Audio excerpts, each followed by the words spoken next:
sujet. Alors, Marine Le Pen, oui, avec deux personnes qui l'ont reçue cette semaine. Et puis, la première question qu'on avait envie de soulever, alors je les salue. Bonjour Anne-Marie Dussault, animatrice de l'émission 24/60, et Michel Cauger, bonjour. Bonjour. Animateur de Midi Info à la radio. Bien sûr, Anne-Marie, c'est sur RDI. Alors, vous avez vécu tous les deux cette expérience. Vous avez décidé, en équipe, là, de recevoir Marine Le Pen. Écoutez, ça va être très simple comme première question. Pourquoi? Comment on la prend, cette décision-là? Et on la prend quand? Est-ce qu'on la prend très rapidement ou on se donne un 24 heures pour y penser? On la prend. Nous, ça s'est passé de la manière suivante. J'ai su qu'elle préparait un voyage au Québec de manière très, très secrète, presque clandestine. Il fallait pas que personne le sache. Vous l'avez su avant même qu'elle arrive? Ah, bien sûr. On l'a su quelques jours avant. D'accord. Alors, ma recherchiste a contacté Monsieur Chenu, qui l'accompagnait.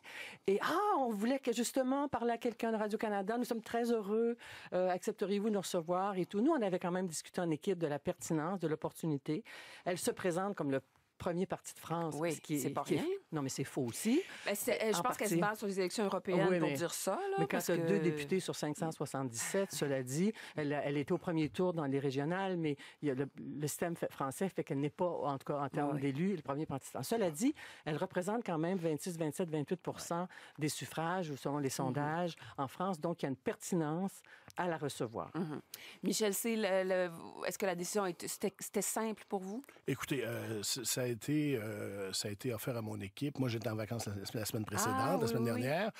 On m'a rejoint par courriel. J'ai dit oui, bien sûr. Moi, je pense qu'on veut la faire. On s'est interrogé. Notre réalisateur, jusqu'à la veille, se demandait si ça valait la peine de le faire. Moi, j'insistais. Moi, j'ai dit c'est bon. Vous savez, quelqu'un qui va, de toute évidence, là, être au deuxième tour de l'élection présidentielle française, vous savez, à un moment donné, si je ne faisais mon émission que les gens avec lesquels je suis parfaitement d'accord, l'émission durerait 10 minutes, puis elle durerait pas longtemps dans l'année. Alors, on fait toutes sortes de monde. Vous savez, bon, la barrière de la langue nous empêcherait de le faire, mais offrez-moi Donald Trump, je vais faire Donald Trump. Là, c'est ça. Et vous savez, Mme Le Pen est très habile et, contrairement à papa, elle sait très bien où est la ligne. Elle sait très bien où est la ligne du discours haineux, de ce qui entre dans les définitions du code criminel. Alors, elle y va pas.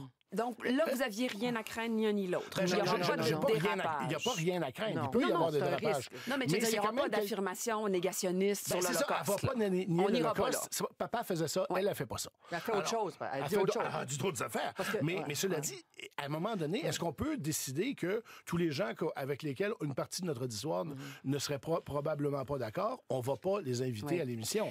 Ça n'a pas de sens. Mais Anne-Marie, vous aviez l'air de dire, attention, oui, il y a un risque. Où est-ce qu'il était? Le risque, parce que c'est quelqu'un qui tient un discours assez simple, assez direct, avec autorité, avec véhémence. Donc, nous, quand on établit une relation avec l'interview, il y a un climat qui se crée et je ne savais pas qu'il y aurait autant de véhémence dans cette entrevue, mais je savais, et j'avoue que j'étais très bien préparée, quoi qu'en disent certaines personnes, que le risque, moi, il est d'arriver à faire la lumière sur des idées qu'elle prône, et je la reçois au moment d'une controverse. Je la reçois le lendemain de Québec Cinéma, où les gens lui disent à peu près « mêlez-vous de vos affaires », ou même la ministre du Patrimoine se lève pour applaudir Patricio Henriquez. Alors, c'était une amorce pertinente, légitime de l'entrevue, et tout de suite, ça l'a mise dans un état de colère et de mode attaque. La meilleure défense, c'est l'attaque. Et de dire, les insultes ici, c'est pas des insultes, de dire que c'est de la folie, les réfugiés, terrorisme intellectuel. Moi, je faisais la somme des déclarations que j'ai. Les gens l'ont reçu comme une insulte. Je lui sers ça. Et elle m'a dit, c'est pas ça des insultes. C'est des insultes, c'est quand on me traite de xénophobe, de raciste et tout ça. Puis comme dit Michel, elle n'a pas dit ça. Mais l'autre discours qu'elle tient et qui est bien documenté depuis qu'elle est présidente, c'est qu'elle veut dédiaboliser son parti, en faire un parti comme un autre. En faisant des changements, peut-on lui poser la question cosmétique ou pas? Et là, nous, notre rôle d'intervieweur, c'est de questionner cela, d'interroger, de la confronter à son propre discours. Et là, tout de suite, elle dit, c'est ça, vous dites que je suis raciste. Mais quand je lui fais entendre la publicité de Manuel Valls du gouvernement sur le racisme, elle dit, à quand une publicité antiraciste français? Oui, c'est ça, sur le racisme anti-blanc. Et la veille, je lui cite sa nièce qui avait fait l'éloge du grand-père encore. Quand je lui pose la question sur le grand-père, Elle me dit, c'est pas politique, je suis venue parler politique. Mais une question sur Jean-Marie Le Pen, ça fait partie de l'environnement parce qu'il y a tout un groupuscule de blocs identitaires. Mais vous venez de le dire vous-même, elle est très habile, elle est très forte et elle est rompue à l'art sans jamais franchir la ligne où elle va dire elle-même les énormités que d'autres membres, à commencer par son propre père, pouvaient dire. Donc, mais de la refuser de répondre aux questions en revendiquant la démocratie. Marie, c'est pas la première fois que vous rencontrez quelqu'un qui refuse de répondre aux questions. On en connaît quelques-uns, pas loin de chez nous aussi. Hein? Mais ce genre de politicien-là, il n'est pas tout seul. M. Trump est pareil. M. Reagan était pareil dans son temps. C'est simple de façon dont ils fonctionnent. Ils ont leur propre set de faits. Tu sais, moi, j'aime beaucoup la phrase de Daniel Patrick Moynihan, l'ancien sénateur américain qui a laissé son siège à Hillary Clinton, qui disait... Tout le monde a droit à son opinion, mais les faits sont les mêmes pour tout le monde. Ouais. Elle, les faits sont pas les mêmes pour tout le monde. Alors son propre set de faits... Par exemple? Vous aussi, au Canada, vous avez eu du terrorisme. Oui. Et d'ailleurs, ils voulaient retourner en Syrie. D'abord, c'était des citoyens canadiens. Ça, vous le dites pas. Deuxièmement, ils voulaient pas retourner en Syrie. Ils n'étaient jamais allés. C'est vrai qu'on avait saisi... On avait saisi son passeport. Ils voulaient y aller, tout en tant que tu veux. Mais quand tu dis... Il veut retourner, c'est donc qu'il a été entraîné en Syrie. Ça devient un petit peu plus noir, un petit peu plus compliqué. Alors, elle sait très bien que, sur le fond, elle a pas, tous les détails ne sont pas exacts, mais elle s'en fout parce que il faut que les faits aillent dans son narratif. Alors, à un moment donné, il faut la ramener sur les faits plutôt que ça prend lui du laisser. temps, Je sais que ça prend du temps, je l'ai fait, mais plutôt que de la laisser aller sur son narratif qui est avec des faits un peu croches, pas complètement faux, mais toujours un peu croche. Un tout petit peu avec un. Et j'aimerais dire aussi que nous c'est un risque calculé, mais on est dans le confort de notre studio. Le tsunami de commentaires, il faut être à distance de ça parce que ce discours-là amène une mobilisation extraordinaire sur les réseaux sociaux. Il faut rester serein parce que et ceux qui disent qu'on a eu des leçons de journalisme, c'est plutôt peut-être le contraire d'une certaine manière parce que le public doit comprendre que nous, on n'est pas des relationnistes, on donne pas du temps gratuit, on n'est pas des PR. Eux, ils étaient j'ai employé des mots du métier en anglais, eux étaient en spin tout le temps pour récupérer cette tournée médiatique. Ce qui était très drôle que moi j'ai vu sur les réseaux sociaux, c'est que l'entrevue a passé à midi, donc à mon émission, et à compter de 17 heures, on a commencé à recevoir une série de courriels à peu près tous avec les mêmes mots, disant c'est donc bien que vous ayez reçu Mme Le Pen parce que on savait pas à ce moment-là qu'Anne-Marie faisait l'entrevue. C'est donc bien que vous ayez reçu Mme Le Pen, qu'il n'y ait pas cette opprobre comme en France, qu'on veut pas la passer à la radio et à la télévision. Comme vous dites, ils avaient tous l'air. Mais ça venait à peu près tout de la même place, là, parce que à peu près les mêmes mots, à peu près le même courriel.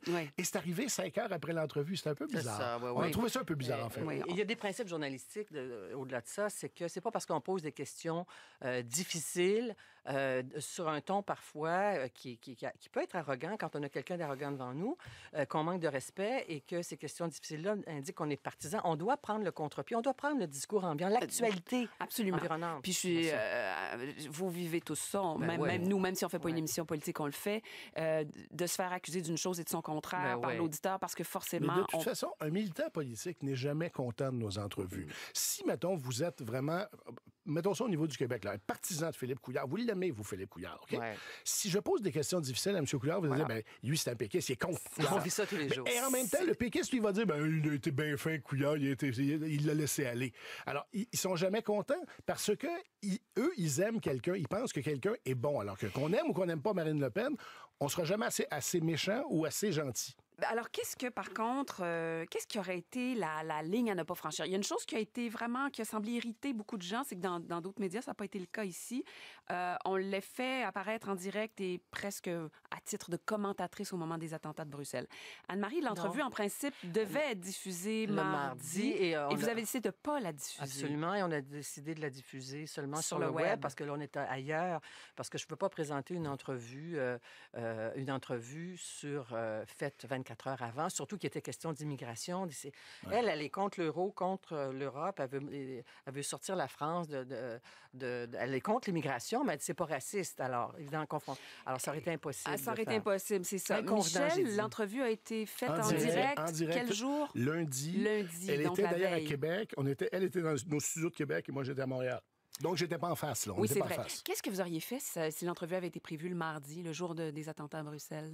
Est-ce que ça aurait pris une autre tournure? Est-ce que ça aurait été L'entrevue aurait été complètement différente et j'aurais maintenu l'entrevue. Vous auriez maintenu. Mais je lui demande pas d'être un témoin expert sur les attentats de Bruxelles, par exemple. Parce que c'est ça. Mais il y a des gens qui ont trouvé ça problématique de l'entendre ce jour-là dans d'autres médias. Là, Daniel Thibault, le scénariste bien connu, média québécois. Pitié en cette journée de douleur et de tristesse, ne donnez pas le micro à la voix haineuse de Marine Le Pen. Pascal Henrard, média québécois, épargnez-nous Marine Le Pen qui commente les attentats de Bruxelles. Ça reste pertinent. Le lendemain, ça reste pertinent d'avoir Marine Le Pen. La question, c'est quelle question lui pose. L'amalgame. Et on la laisse pas faire tous les amalgames qu'elle veut faire parce qu'elle est très bonne là-dedans. C'est ça, c'est la question de l'amalgame. Elle est pour la peine de mort. Moi, j'ai pas eu le temps de la poser parce que les réponses sont très longues, mais je voulais lui poser la question sur Abdeslam, qu'est-ce qu'elle aurait fait avec la peine de mort, le retour en France, l'amalgame, le risque d'amalgame dans son discours. À partir du moment où elle priorise les nationaux, les citoyens français dans l'emploi, dans le logement, est-ce qu'il y a ici du racisme? Moi, je vais poser la question ici, elle dit au Canada. Bien, j'ai dit, saviez-vous qu'au Canada, on a des chartes? Ça serait discriminatoire au Canada de faire une telle politique. Ah, ben, on est des fous, alors qu'est-ce que vous voulez? Et dernière question. Il y a aussi des gens qui ont dit, Frédéric Pierre qui dit, je viens de regarder l'entrevue de Marine Le Pen au Franc-Tireur et je crois que son séjour lui a fait gagner de la popularité au Québec.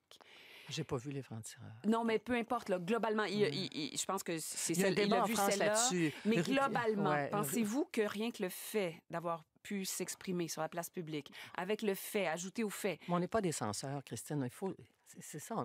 Catherine, oui. Qu'est-ce que j'ai dit? Christine, c'est pas grave du tout, mais j'ai fatigué. Mais d'une part, on n'est pas des censeurs. D'autre part, il y a des gens qui sont à droite au Québec. Des fois, on fait semblant qu'il n'y en a pas. Il y en a une. Il y a une droite, il y a une extrême droite au Québec. Il y a des gens... elle n'est pas extrêmement nombreuse, mais il y a des gens qui pensent comme Marine Le Pen, effectivement. Alors, puis à la faveur de tous les attentats terroristes des derniers mois puis des dernières années, c'est quelque chose qui se révèle de plus en plus. Et notre devoir, c'est d'être insistant, justement, de la confronter à son discours. La responsabilité, le devoir journalistique, il est là. Il n'est pas de... Et en France, Zemmour a été confronté à Ruquier là-dessus parce qu'on a dit qu'on avait laissé trop de place à ce discours-là et qu'on aurait favorisé la montée de l'extrême droite. Mais on peut pas... Ça s'appelle de la censure. Vous savez, la censure, c'est pire que parler. Parce ça permet aux gens de se victimiser. Les gens de se victimiser puis de dire, elle a raison, mais on l'empêche de parler. Elle aime beaucoup ça, aller sur ce registre-là. Alors, à un moment donné, si on la met, en bon français, on the record, les gens jugeront à ce moment-là. Oui. Elle quitte des plateaux en France. À l'automne, elle a quitté le plateau de Printemps. À un moment donné, j'ai eu peur. Pas eu peur.